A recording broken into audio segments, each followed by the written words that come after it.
Is your pedal ready to go? It's on the back. No, do you want to do that? Thumbs up. All right, come on.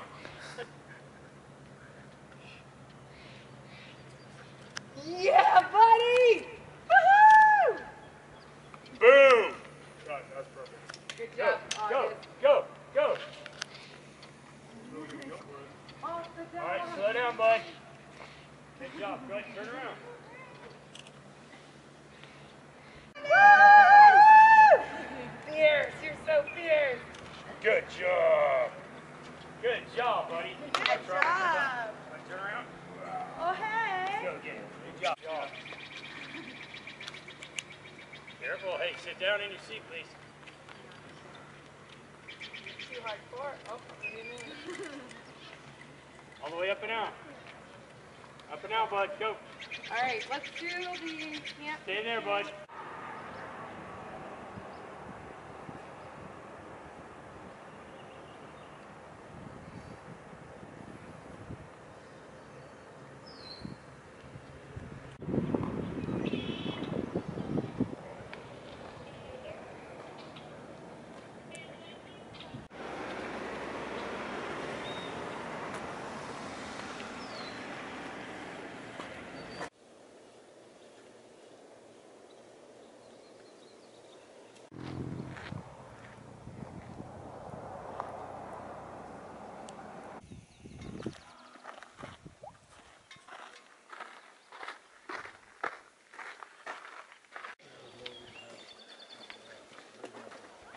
I don't think so.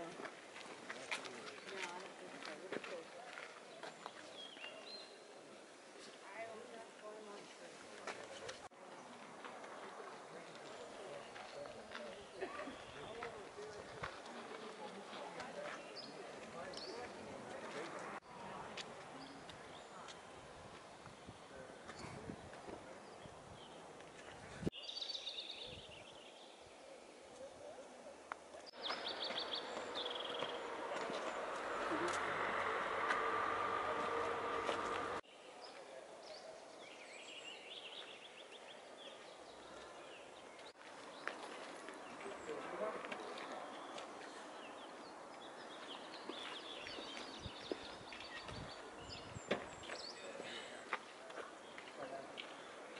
Yeah, let's go catch up with this next people. I'm not gonna say anything.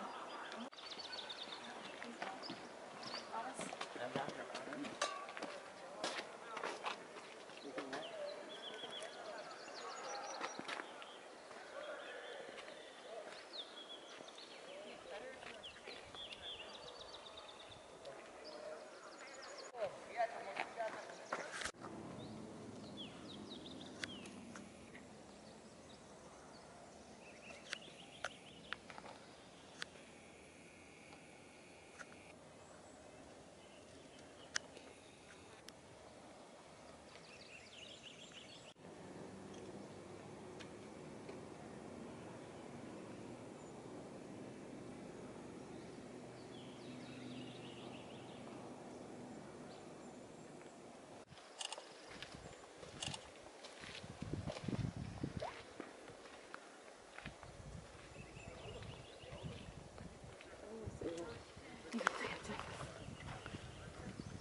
It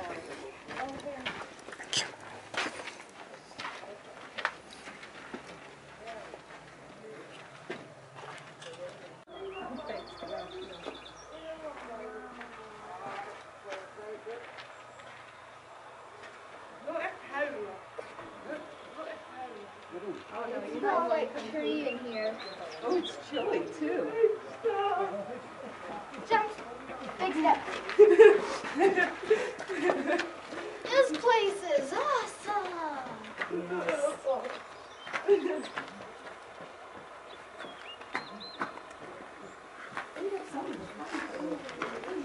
smells like tree in here. Someone caught this here. Let's see what's on this side. Maybe the tree. Oh, that's the tree.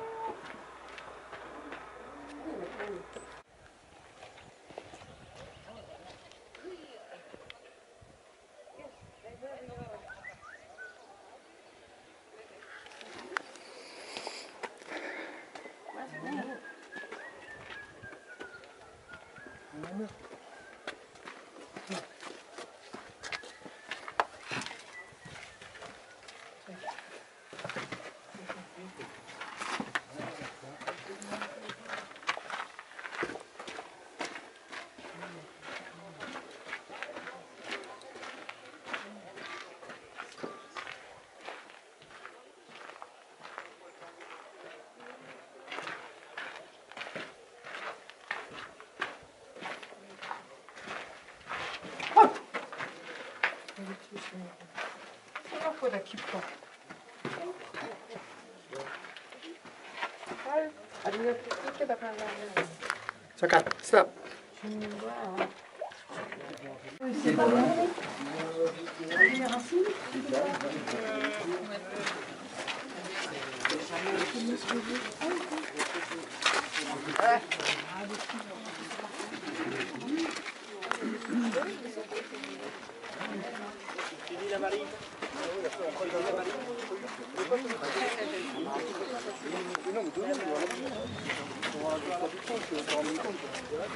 Après, il y en a un où normalement tu peux passer dessous. 산책객 내려오기 시작하네.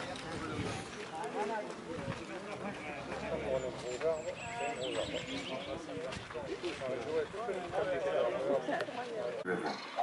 Today, the timeless beauty of the Kings Canyon is preserved for us as a national park.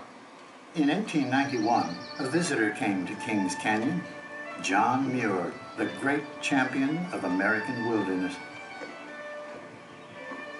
He was astonished. Muir tried to capture these impressions in his writings and sketches.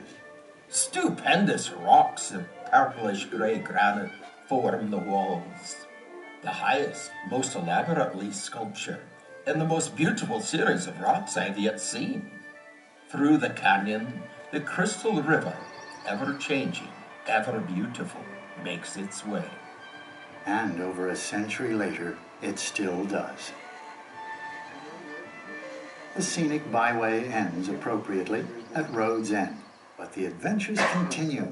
With the end of the road, the wilderness trails and the High Sierra begin. The High Sierra makes up over 3/4 of Kings Canyon National Park. It's the heart of a huge, uninterrupted stretch of wilderness. You can walk, if you choose, for months. The John Muir Trail runs through this stretch of high country to Yosemite, while the Pacific Crest Trail runs all the way north to Canada and south to Mexico. It is an elemental place, a land of rock, water, ice, and sky. Along the Sierra Crest, more than half a dozen peaks tower over 14,000 feet. Not surprisingly, no roads cross the range in Kings Canyon National Park. To see it, you need to use some elemental tools. Feet. Yours, or someone else's. Not all of the high country's loveliness is remote. You can get a taste of it on a day hike. At Mist Falls, just 4 miles from Road's End, you get an introduction to the glories of the High Sierra.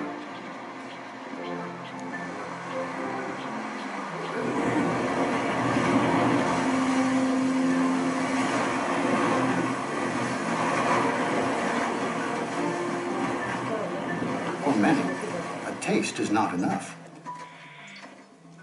How you folks doing today? Great, thanks. Where are you guys headed? We're going to do Ray Lakes Loop this trip. All right, it's going to be beautiful out there. How about bears this year? They're out in full force. Really Yeah. be on top of your food storage. You guys have a great trip out there. All Thank right, you. be safe, guys. Thank you. In a single day's hike, the landscape changes dramatically. By day's end, there's no mistaking you are in the High Sierra. From Rhodes End, most travelers take 2 days to reach the lake-dotted terrain of the High Sierra.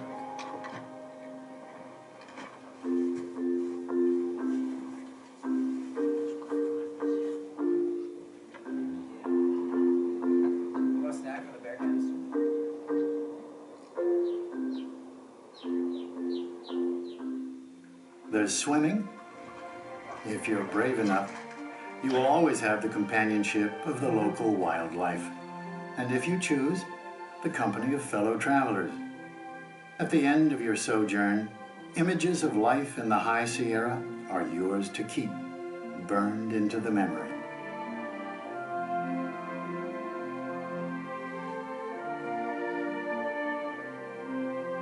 Many trails lead up to this alpine world of vast natural sculpture.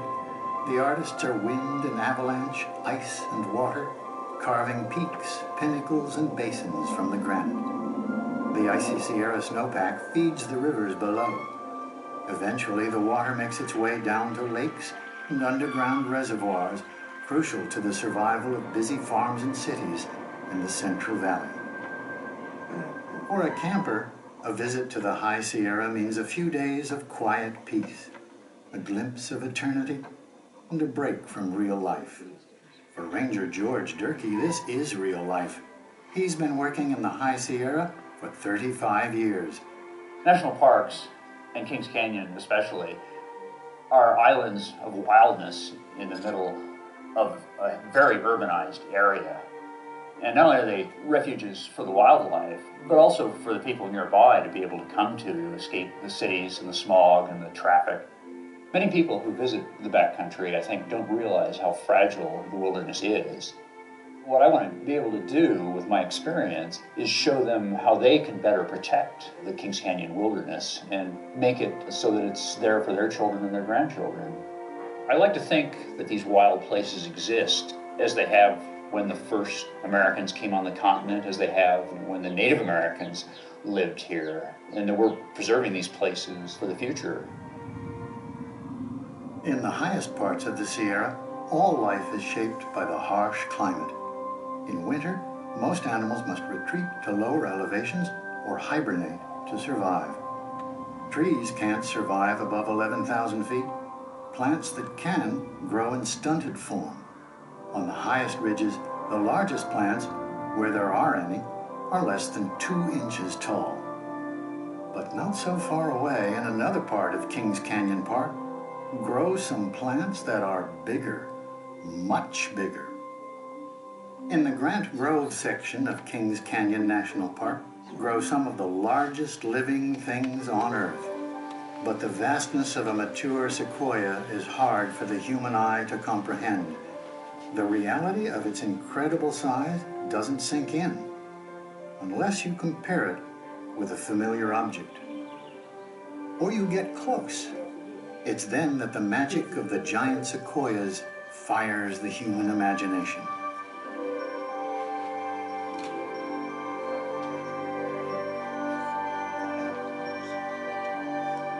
Some of the biggest of these giant trees are easily accessible by the Grant Tree Trail. Here you can explore these wondrous giants inside and out year-round.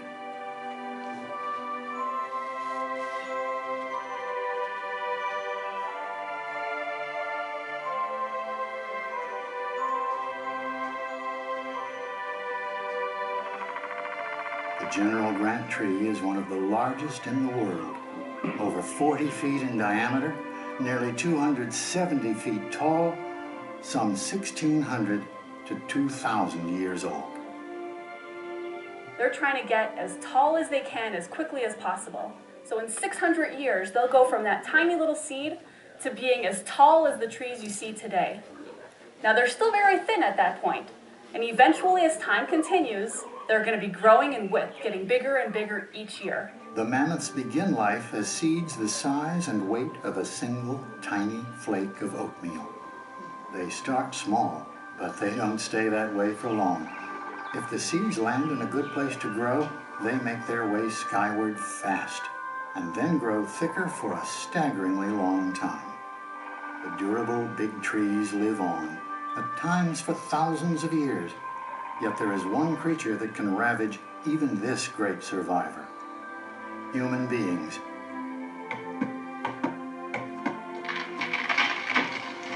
But that same creature can choose to save them.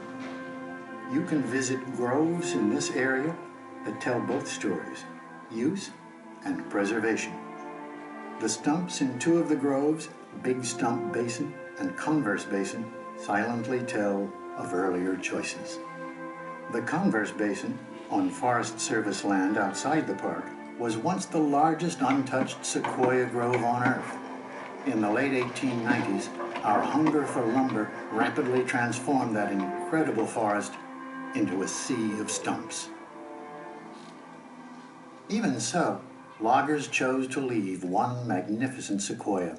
You can walk 1.5 miles from the trailhead to see the Boole tree, which still stands amid stumps and regenerating forest, representing our complex and changing values regarding these trees. In contrast, the longer, more challenging hikes through Redwood Canyon take you among hundreds of the big trees, untouched by logging, disturbed only by natural forces. The giant sequoias of Kings Canyon have always been valuable to us, but now it is less about dollars and cents and more about their part in a magnificent ecosystem and the ways they exalt the spirit. Giant trees, dramatic canyons, towering mountains. Kings Canyon National Park is all this and more. Because people in the past had the foresight to save these natural treasures, today we can enjoy the vast riches they offer, the exhilarating freedom of the untamed world, the fascinating inner workings of nature. Kings Canyon keeps this world of possibilities safe for us all, and for those who come after us. We need only to take care of it in return. Together we can enjoy one of the greatest gifts that humankind can give to itself: the abiding wonder and the great joy of our national parks.